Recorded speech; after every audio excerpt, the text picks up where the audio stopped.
بسم اللہ والصلاة والسلام علی رسول اللہ وآلہ وعلا۔ السلام علیکم ورحمۃ اللہ وبرکاتہ۔ کچھ لوگ آج دھوکہ دینے کی کوشش کرتے ہیں اور وہ یہ بات عامت الناس کو باور کرانے کی کوشش کرتے ہیں کہ جو لوگ اہل البیت کا ذکر کریں، اہل البیت کی گفتگو کریں، ان کے بارے میں عام لوگوں کو یہ تاثر دیتے ہیں کہ یہ شخص رافضی ہے اور یہ صحابہ کا احترام کرنے والا نہیں ہے۔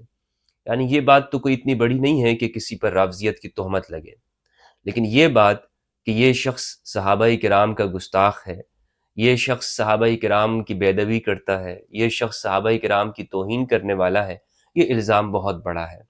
دراصل یہی وہ چھپی ہوئی ناسبیت ہے کہ جو آشکارا ہو جاتی ہے جب آپ لوگوں کے سامنے علی اور اولاد علی کے فضائل بیان کرتے ہیں، جب آپ لوگوں کے سامنے حدیث الثقلین کو کھول کھول کے بیان کرتے ہیں، تو پھر ناسبیوں کا وہ یہی پرانا وتیرہ جو ان کے آباء و اجداد کا رہا ہے، جو ہر زمانے کے اندر ہر دور میں یہ اس کو آزماتے ہیں اور عامت الناس میں یہ تاثر دیتے ہیں کہ دیکھو اس شخص سے بچ کر رہنا، یہ تمہیں رافضی بنا دے گا کیونکہ یہ صحابہ کا احترام کرنے والا نہیں ہے۔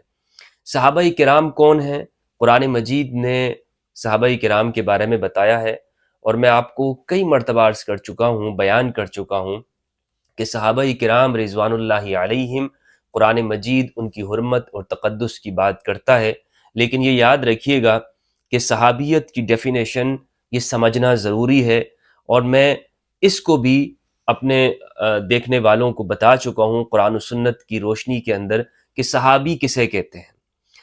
عام شخص کو ہمیشہ ہمیشہ اس سے علم کو چھپایا گیا، صحیح نالج نہیں پہنچائی گئی، جس کا نتیجہ یہ ہوا کہ آج ہم ہر دوسرے شخص پر فتویٰ لگا دیتے ہیں کہ یہ شخص صحابہ کی توہین کرتا ہے، یہ شخص صحابہ کا احترام نہیں کرتا۔ تو در حقیقت صحابیت کی جو ڈیفینیشن ہے، صحابیت کی جو تعریف ہے، وہی درست طور پر بیان نہیں کی گئی۔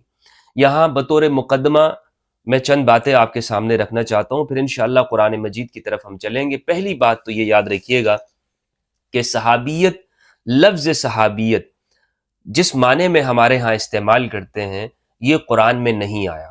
یعنی قرآن مجید کے اندر صحابیت کا وہ معنی، وہ ڈیفینیشن جو اہل سنت والجماعت کے ہاں موجود ہے کہ ہر وہ شخص جس نے رسول اللہ صلی اللہ علیہ وآلہ وسلم کو دیکھا اور آپ پر ایمان لایا، اسی حالت کے اندر اس کا انتقال ہو جائے، وہ دنیا سے چلا جائے، اس کی موت آ جائے، اگرچہ درمیان میں وَلَوْ تَخَلَّلَتِ الرِّدَّةُ، اگرچہ درمیانی عرصہ میں وہ مرتد رہے، لیکن اس کا انتقال ایمان کے اوپر ہو، یہ شخص صحابی ہوتا ہے۔ اور ابن حجر عسقلانی نے نخبہ کی شرح کے اندر اس تعریف کو لکھا ہے، اور اہل سنت اسی تعریف کو آگے بیان کرتے ہیں۔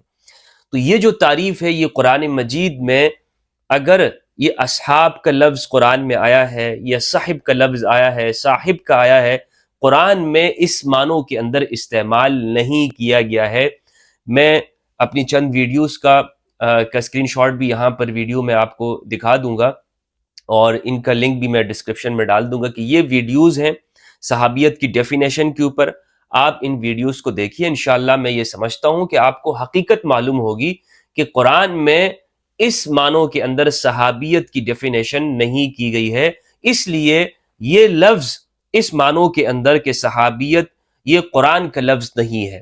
قرآن میں جو لفظ آیا ہے وہ الگ معنوں کے لیے، قرآن میں جو لفظ استعمال ہوا ہے وہ بہت عام ہے، بہت جرنل ہے، اور میری وہ ویڈیوز آپ دیکھیں گے تو یہ چیزیں آپ کو انشاءاللہ تفصیل کے ساتھ معلوم ہوگی۔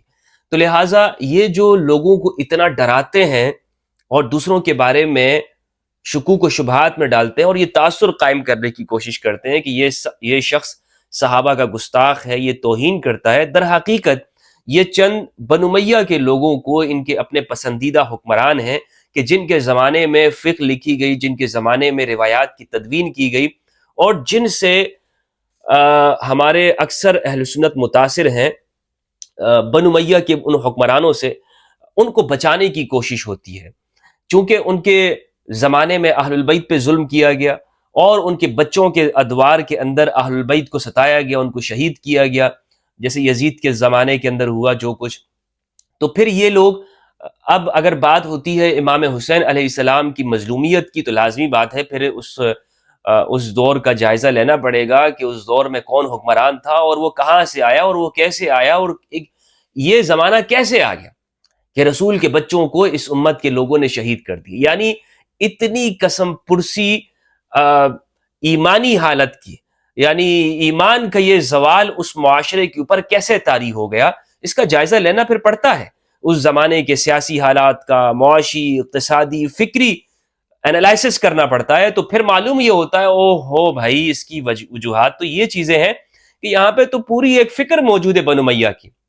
تو لہٰذا جیسے ہی ہم وہاں پہنچتے ہیں یہ کہتے ہیں چپ ہو جاؤ، خاموش ہو جاؤ، کیونکہ اس سے آگے تم نے نہیں جانا ہے، کیونکہ آگے تو پھر بہت سارے راز کھلتے ہیں، اور پھر جب راز کھلتے ہیں تو پھر ان کے محب جو لوگ ہیں، حکمران ہیں، ان کے نام آ جاتے ہیں. اس لیے مختصر کرنا چاہوں گا میں اپنی بات کو. اولاً تو میں یہ بتاتا چلوں کہ صحابہ کرام کا احترام قرآن مجید نے جو بیان کیا ہے اس پر ہر شخص کا ایمان لانا ضروری ہے. قرآن مجید نے کن لوگوں پر صحابیت کا اطلاق کیا ہے اور یہ کن کو شامل کرتے ہیں. دیکھیں، ایک لفظ ہے طلقاء اور ایک لفظ ہے صحابہ، اصحاب، صحابہ کرام. قرآن صحابہ کن کو کہتا ہے یہ جاننا ضروری ہے، اور طلقاء کنہیں کہا گیا ہے اور کون سے لوگ ہیں یہ بھی ہم نے قرآن مجید سے سمجھنا ہے. قرآن حاکم ہے، ہمارے اختلافات کے درمیان میں فیصلہ کرنے والی جو کتاب ہے وہ اللہ کا لا ریب قرآن ہے، قرآن مجید ہے، جس کے ذریعے ہم یہ فیصلہ کریں گے کہ وہ ہمارے اختلافات کو وہ دور کرے. قرآن کی 2 آیتیں ہیں، ان دونوں کو سمجھنا ضروری ہے، اور مولوی صاحبان دونوں کے حوالے سے لوگوں کو دھوکہ دیتے ہیں.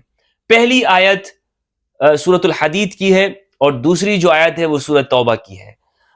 پہلے میں آپ کے سامنے سورۃ الحدید کی آیت میں آپ کے سامنے پیش کرتا ہوں، اور اس سے ہم یہ سمجھنے کی کوشش کریں گے کہ اس آیت کا در حقیقت مطلب کیا ہے. سورۃ الحدید کا قرآن مجید ہے اللہ سبحانہ و تعالیٰ کا لا ریب کلام. سورۃ الحدید سورۃ نمبر 57 آیت نمبر 10 اور 11. آیت نمبر 10 پر میں بات کرتا چلوں. اعوذ باللہ من الشیطان الرجیم، بسم اللہ الرحمن الرحیم. اللہ سبحانہ و تعالیٰ نے ارشاد فرمایا وَمَا لَكُمْ أَلَّا تُنْفِقُوا فِي سَبِيلِ اللَّهِ وَلِلَّهِ مِيرَاثُ السَّمَاوَاتِ وَالْأَرْضِ. کیا ہو گیا تمہیں، یہ صحابہ کرام سے خطاب ہے، اللہ تنفقوا فی سبیل اللہ، کہ تم اللہ کی راہ میں خرچ نہیں کرتے ہو. یعنی ایسے لوگ اس زمانے میں موجود ہیں جو اللہ کی راہ میں خرچ نہیں کرتے. وَلِلَّهِ مِيرَاثُ السَّمَاوَاتِ وَالْأَرْضِ، جبکہ آسمانوں اور زمین کی حکومتیں اور بادشاہت یہ اللہ ہی کے لیے ہے. لا يستوی منکم من انفق من قبل الفتح وقاتل، برابر نہیں ہے تم میں سے جس نے انفاق کیا، خرچ کیا فتح سے پہلے، وقاتل اور قتال کیا. اولئک اعظم درجۃ من الذین انفقوا من بعد وقاتلوا، یہ درجے میں بڑے ہیں ان لوگوں سے، اعظم درجۃ ان کا درجہ بڑا ہے، من الذین ان لوگوں سے جنہوں نے انفاق کیا بعد میں اور قتال کیا. فتح سے بعد انفاق کی اور فتح کے بعد قتال کیا. اس آیت کو پڑھنے کے بعد اس کا ترجمہ بھی یہ غلط کرتے ہیں مولوی، بڑے بڑے ناصبی جتنے بھی ان کے شیوخ الحدیث ہیں جنہوں نے تفسیریں لکھی ہیں، یہ اس آیت کا ترجمہ بہت غلط کرتے ہیں، قرآن میں تحریف کرتے ہیں. یہ کہتے ہیں اس آیت کو پڑھنے کے بعد کہ اللہ نے سب سے جنت کا وعدہ کیا ہے، خواہ وہ فتح مکہ سے پہلے مومن ہوا ہو، خواہ وہ فتح مکہ کے بعد مومن ہوا ہو، خواہ وہ بدر کا صحابی ہو یا وہ حنین کے اندر موجود ہو جس کو 100 اونٹ رسول اللہ نے دیے، یا فتح مکہ پر اس نے اسلام قبول کیا ہو. یہ درجے میں تو برابر نہیں ہے، لیکن جنت کا وعدہ دونوں سے ہے. یہ بات آپ کے سامنے پیش کرتے ہیں. ایسی بات ہے یا نہیں ہے؟ حالانکہ قرآن میں یہ بات موجود نہیں ہے. یہ کہتے ہیں وَكُلًّا وَعَدَ اللَّهُ الْحُسْنَىٰ. کچھ لوگ جو اپنے آپ کو محبان اہل البیت کہتے ہیں لیکن انہیں بھی قرآن مجید کا فہم نہیں ہے، اور وہ بھی اس دھوکے میں آ جاتے ہیں ناصبیوں کے، اور جب بیان کرتے ہیں اللہ نے سب سے جنت کا وعدہ کیا ہوا ہے. ہاں چاہے وہ فتح مکہ سے پہلے کا مومن ہے یا فتح مکہ کے بعد کا مومن ہے، سب سے اللہ نے جنت کا وعدہ کیا ہوا ہے. یہ سارے سب جنتی ہیں، سارے کے سارے جنتی ہیں. قرآن کی اس آیت کا مس یوز، غلط استعمال. میں آپ کو بتاتا چلوں قرآن کی اس آیت میں ہرگز یہ موجود نہیں ہے کہ جو فتح مکہ سے پہلے مومن ہوا اور جو فتح مکہ کے بعد مومن ہوا دونوں کے لیے جنت کا وعدہ ہے. دوبارہ اس آیت کو پڑھتے ہیں اللہ سبحانہ و تعالیٰ نے ارشاد فرمایا لا يستوی منکم من انفق من قبل الفتح وقاتل. میں نے آپ سے کہا کہ اس آیت کے شروع میں یہ ہے کہ ایسے لوگ موجود ہیں کہ جو انفاق نہیں کرتے تھے، جو اللہ کی راہ میں خرچ نہیں کرتے، لیکن وہ مومن پہلے سے ہے، انفاق نہیں کر رہے، خرچ نہیں کر رہے. اب کوئی پوچھ سکتا ہے کہ جناب وہ کون سے لوگ ہیں؟ بھائی اللہ رب العزت نے نہیں بیان کیا، اللہ رب العزت نے ان کو عام رکھا ہے، تو پھر میں کیسے تشخیص کر سکتا ہوں کہ یہ شخص ہے کہ جو ایسا نہیں کرتا تھا؟ بس مومن ہے، فتح مکہ سے پہلے مومن ہے، لیکن وہ اللہ کی راہ میں خرچ نہیں کر رہا. بہت سارے ہو سکتے ہیں ایسے جو اللہ کی راہ میں خرچ نہیں کر رہے. تو اللہ سبحانہ و تعالیٰ نے ارشاد فرمایا برابر نہیں ہے تم میں سے وہ شخص جس نے انفاق کیا فتح سے پہلے اور قتال کیا، لڑا بھی ہے. یہ درجے میں زیادہ بڑا ہے اس شخص سے کہ جس نے انفاق کیا ہو بعد میں اور قتال کیا ہو بعد میں. یہ بات اس میں ہرگز نہیں ہے کہ فتح مکہ سے پہلے تو بندہ مومن ہی نہ ہو، فتح مکہ کے اوپر ایمان لے آیا ہو، اور اللہ کہے کہ جو پہلے ایمان لائے وہ لوگ اور جو بعد میں ایمان لائے دونوں برابر تو نہیں ہیں، لیکن دونوں کے ساتھ جنت کا وعدہ ہے. نہیں، یہ دونوں لوگ پہلے موجود ہیں، یہ فتح سے پہلے مومن ہیں، صحابہ ہیں، ایسے لوگ ہیں کہ جو حدیبیہ سے پہلے بھی ہیں، لیکن ان لوگوں نے رسول کو دیکھا ہے، رسول کا ساتھ دیا ہے، مگر یا تو خرچ نہیں کیا ہوا یا رسول کی میت میں صلی اللہ علیہ وآلہ وسلم انہوں نے انفاق نہیں کیا، اللہ کی راہ میں خرچ نہیں کیا اور قتال نہیں کیا. ایسے لوگ ہیں. ایسا ہرگز نہیں ہے کہ یہ نئے نئے مسلمان ہوئے فتح کے بعد. یہ اس قرآن کی اس آیت میں ہرگز نہیں ہے، ایمان کا ذکر نہیں ہے. قرآن میں یہ ہے کہ جو پہلے سے موجود ہے، لا یستوی منکم، دوبارہ دیکھیں، لا یستوی منکم، تم میں سے جو پہلے موجود ہے تم میں برابر نہیں ہے وہ شخص کہ جس نے فتح سے پہلے قتال کیا، خرچ کیا، اور فتح کے بعد دونوں برابر نہیں ہیں. کلن وعد اللہ الحسنى، لیکن یہ بات ضرور ہے کہ سب کے ساتھ اللہ نے جنت کا وعدہ کیا ہے، خواہ وہ فتح سے پہلے ہے یا فتح کے بعد میں ہے. اس میں یہ بات یاد رہے کہ یہ اللہ نہیں بیان کر رہے کہ فتح سے پہلے ایک بندہ مومن ہی نہیں ہے، ان کے ساتھ شامل ہی نہیں ہے، فتح کے اوپر آ رہا ہے اور وہ ایمان قبول کر رہا ہے. اس آیت میں ہرگز یہ بیان نہیں ہے. کہاں ہے اس آیت میں؟ آپ پڑھیے اس کو، آپ کو معلوم ہوگا قرآن یہ بات ہی نہیں کر رہا. اسی لیے آپ دیکھیں قرآن یہاں پر سورۃ الحدید میں اللہ سبحانہ و تعالیٰ ان مسلمانوں کو ترغیب دلا رہے ہیں کہ جو فتح سے پہلے موجود ہیں لیکن انفاق نہیں کر رہے، قتال نہیں کر رہے، رسول کے ساتھ، رسول کے زمانے کے اندر موجود ہیں، ان کی بات تو چھوڑیے جو فتح پر ایمان لے کر آتے ہیں. اور یاد رکھیں کہ صحابہ کرام وہ فتح مکہ کے بارے میں وہ یہ کہتے ہیں، یہاں پر فتح مکہ مراد بھی نہیں ہے، صحیح بخاری کی روایت ہے، انصار صحابہ کہتے ہیں کہ تم لوگ فتح مکہ کو فتح سمجھتے، براء بن عازب کہتے ہیں، لیکن ہم صحابہ ہم بھی فتح مکہ فتح ہے، لیکن ہم حدیبیہ کو فتح کہتے ہیں. اصل فتح ہم صحابہ حدیبیہ کو فتح کہتے ہیں. تو قرآن نے یعنی صحابہ کرام یہ کہتے ہیں کہ حدیبیہ جو ہے وہ ایک ایسا مقام ہے کہ اس موقع پر جو شخص موجود ہے یعنی وہ امتیاز کر رہا ہے کہ اس سے پہلے جو لوگ ہیں اور اس کے بعد کے جو لوگ ہیں دونوں میں زمین آسمان کا فرق ہے، زمین آسمان کا فرق کیا جا رہا ہے. اگرچہ وہ پہلے سے مومن ہو، اور ایک بندہ تو مومن ہی نہ اور وہ بعد میں آ رہا ہے، اس کی تو کوئی قرآن نے بات ہی نہیں کی ہے، اس کو تو شمار ہی نہیں کیا ہے. اور لا ہجرت بعد الفتح، عبداللہ ابن عباس کی روایت ہے، صحیح روایت ہے کہ فتح کے بعد تو کوئی ہجرت ہی قبول نہیں ہے. ایک آدمی ہے وہ فتح مکہ پر مسلمان ہوا، رسول اللہ صلی اللہ علیہ وآلہ وسلم نے فرمایا کہ فتح مکہ کے بعد کوئی ہجرت، یعنی وہ مہاجر کی اس کیٹیگری میں نہیں آئے گا کہ جس کو قرآن مہاجر کہتا ہے. ہاں مہاجر اس معنوں میں تو ہے لغوی معنوں کے اندر کہ اس نے اپنا شہر چھوڑ دیا، علاقہ چھوڑ دیا. بعض ناسبی کہتے ہیں کہ یہ حدیث ضعیف ہے کیونکہ قرآن کے مخالف ہے، قرآن مجید نے کہیں قید نہیں لگائے. یہ حدیث من گڑت نہیں ہے، موضوع نہیں ہے، بلکہ قرآن فہمی آپ کو ہونی چاہیے. یاد رکھیں کہ کوئی بھی تحریک جب شروع ہوتی ہے، جو اس کے پہلے کے جو لوگ ہوتے ہیں جنہوں نے مشکلات میں ساتھ دیا ہوتا ہے، وہ لوگ تحریک کا اثاثہ ہوتے ہیں. کسی بھی مومنٹ کا وہ لوگ ریڑھ کی ہڈی ہوتے ہیں کہ انہوں نے ایسے موقع کے اوپر اس تحریک کا ساتھ دیا ہے کہ جب کسی طرح کی بھی غرض اور غایت اور ذاتی مفادات کا کوئی سوچ بھی نہیں سکتا، تو وہ اثاثہ ہوتے ہیں. اس لیے اور وہ لوگ کہ جو بعد میں آ جائیں کہ جب فتح ہو جائے، جب آپ کی حکومت قائم ہو جاتی ہے، پھر تو آپ کو لوگ خود ہی شامل ہونا شروع ہو جاتے ہیں نا. لوگ کہتے ہیں جناب میں بھی اس کا حصہ بنتا ہوں، میں بھی اس کا. جب حالات سازگار ہوتے ہیں اور جب مشکل کا وقت ہوتا ہے پھر آپ دیکھتے ہیں کہ سب لوگ ایک ایک کر کے ساتھ چھوڑتے چلے جاتے ہیں. تو یہ ایک فطری طور پر بات ہے کہ جب حالات ناسازگار ہوں، جب مشکلات ہوں، اس موقع پر ساتھ دینے والے وہ عزیز ہوتے ہیں، ان کا درجہ ہوتا ہے. اور جب حکومت قائم ہو جائے اور حالات موافق ہو جائے تو پھر ان لوگوں کی اہمیت وہ نہیں ہوتی. اسی لیے جب فتح مکہ ہو گیا یا حدیبیہ ہو گئی اور اسلام کی شان و شوکت قائم ہو گئی، تو اب جو لوگ نئے نئے مسلمان ہو رہے ہیں، کیا ان کو پہلے السابقون الاولون سے برابر کیا جا سکتا ہے؟ ہرگز نہیں برابر کیا جا سکتا ہے. تو یہ اچھی طرح سے یہ بات معلوم ہونی چاہیے، اور یہ بات ہمیں قرآن سے بھی معلوم ہوتی ہے. سورہ توبہ کی آیت نمبر 100 ہے. اللہ سبحانہ و تعالیٰ نے ارشاد فرمایا، سورہ توبہ کی آیت نمبر 100، کہ پہلے والوں کا درجہ ہے، پہلے والوں کا درجہ ہوتا ہے. اللہ سبحانہ و تعالیٰ ارشاد فرماتے ہیں، اعوذ باللہ من الشیطان الرجیم، بسم اللہ الرحمن الرحیم، والسابقون الاولون من المہاجرین والانصار والذین اتبعوهم بإحسان رضی اللہ عنہم ورضوا عنہ وأعد لهم جنات تجری تحتها الانہار خالدین فیها ابدا ذلک الفوز العظیم.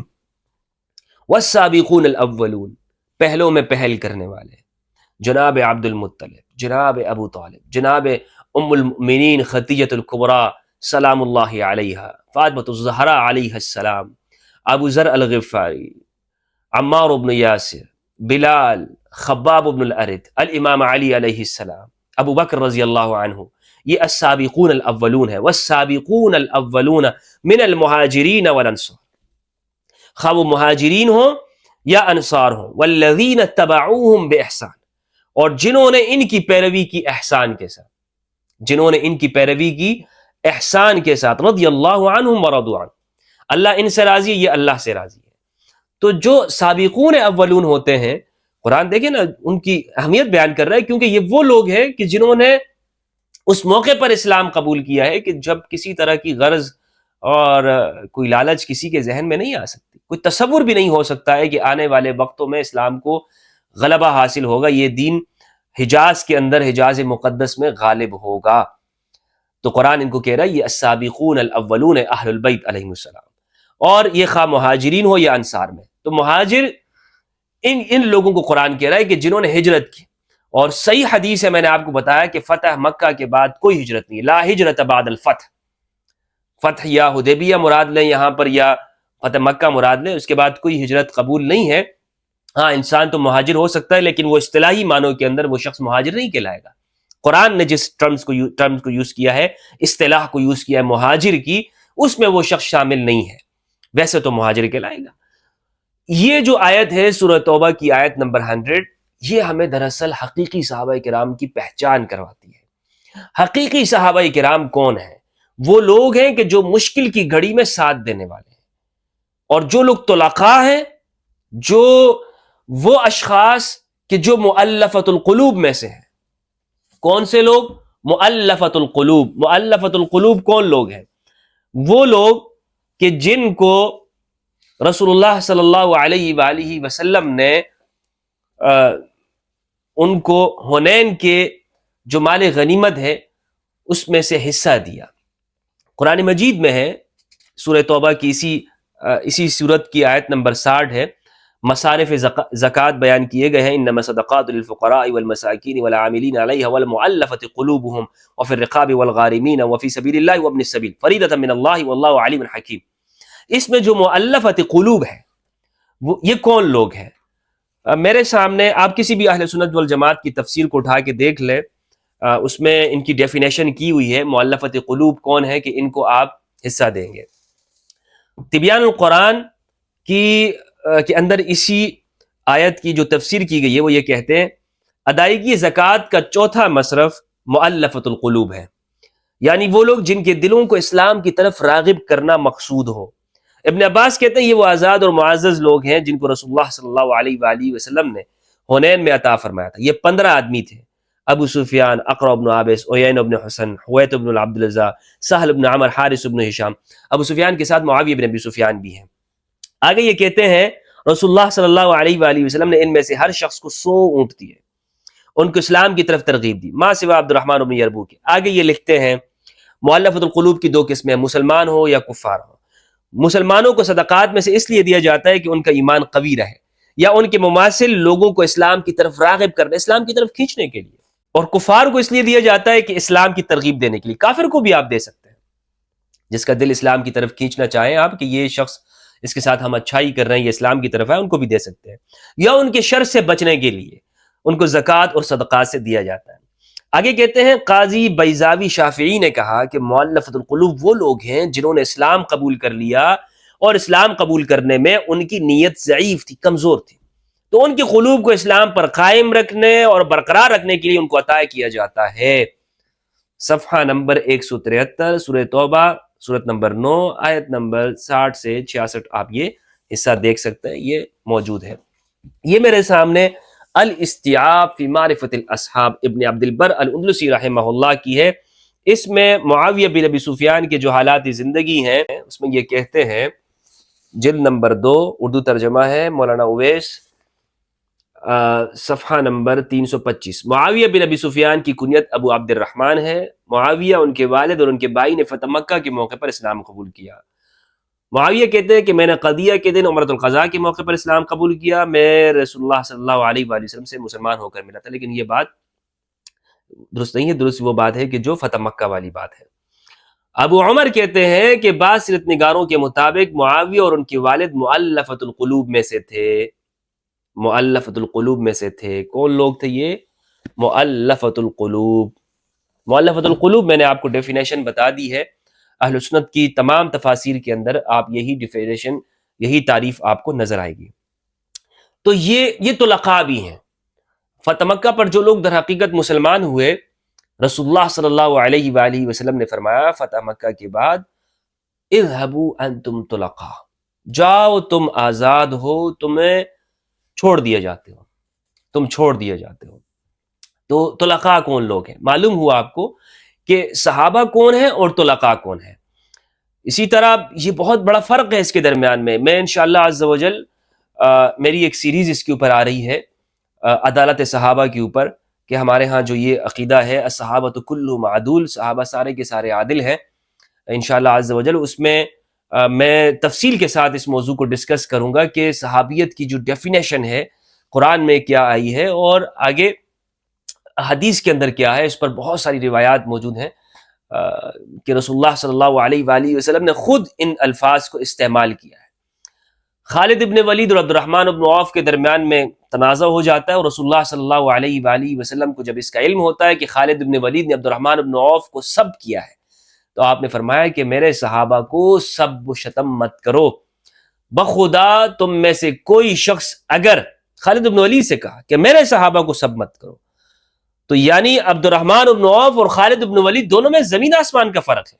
رسول اللہ نے عبد الرحمن ابن عوف کو صحابیت کے اندر رکھا اور خالد ابن ولید کو ان کے مقابلے میں نہیں شمار کیا۔ بخدا تم میں سے کوئی شخص اگر احد پہاڑ جتنا سونا خرچ کرے تو تم ان کی نیکیوں کی جو ایک مٹھی کی مقدار میں ہو یا اس سے کم ہو، تم اس کے برابر نہیں ہو سکتے۔ تمہاری یعنی سونے کا پہاڑ جتنی نیکیاں بھی تمہاری ان کی مٹھی بھر نیکیوں کے برابر نہیں ہو سکتی۔ تو یاد رکھو اس چیز کو۔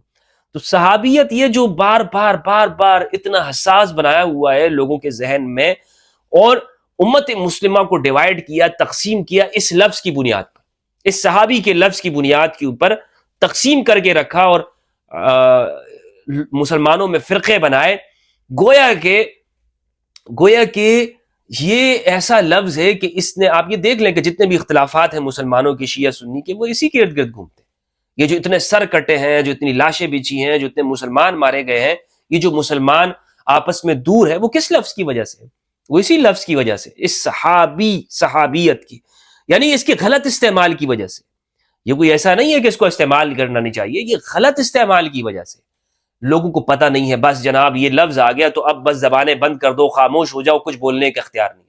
رسول اللہ صلی اللہ علیہ وآلہ وسلم نے فرمایا کہ حدیث الحوض آپ پڑھیں گے، متواتر روایت ہے، متواتر، کبھی آپ نہیں سنیں گے حدیث الحوض.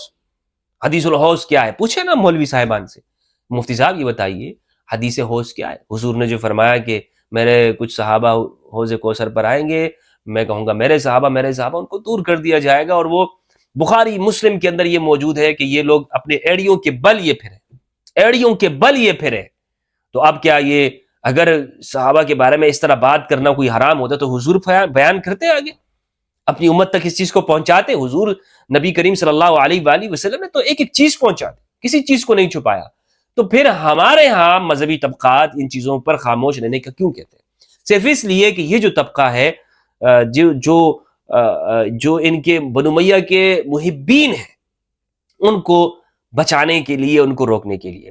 تو صحابی اور ہیں، طلقاء اور ہیں، لہذا صحابیت کی جو ڈیفینیشن ہے قرآن مجید کے ہاں وہ واضح لفظوں کے اندر وہی ہیں کہ جن کو قرآن نے مہاجر و انصار کہا ہے، اور فرمایا کہ یہ وہ لوگ ہیں کہ جن سے اللہ راضی ہے اور یہ اللہ سے راضی. اور یہ بھی میں بتاؤں کہ یہ رضی اللہ عنہم ورضوا عنہ یہ عام مومنین کے بارے میں بھی ہے. سورۃ البینہ کے اندر ہے رضی اللہ عنہم ورضوا عنہ ذالک لمن خشی ربہ، یہ ہر وہ شخص کے لیے جو اللہ کا خشیت رکھتا ہے، اللہ سے ڈرتا ہے. امید کرتا ہوں کہ صحابیت کے موضوع پر آپ کو کافی رہنمائی ہوئی ہوگی. اگر اس حوالے سے کوئی سوال ہو تو ضرور لکھیے گا. اللہ سبحانہ و تعالی ہم سب کو قرآن مجید میں تدبر کرنے اور اہل بیت علیہ السلام کی معرفت عطا فرمائے. والسلام علیکم ورحمۃ اللہ وبرکاتہ.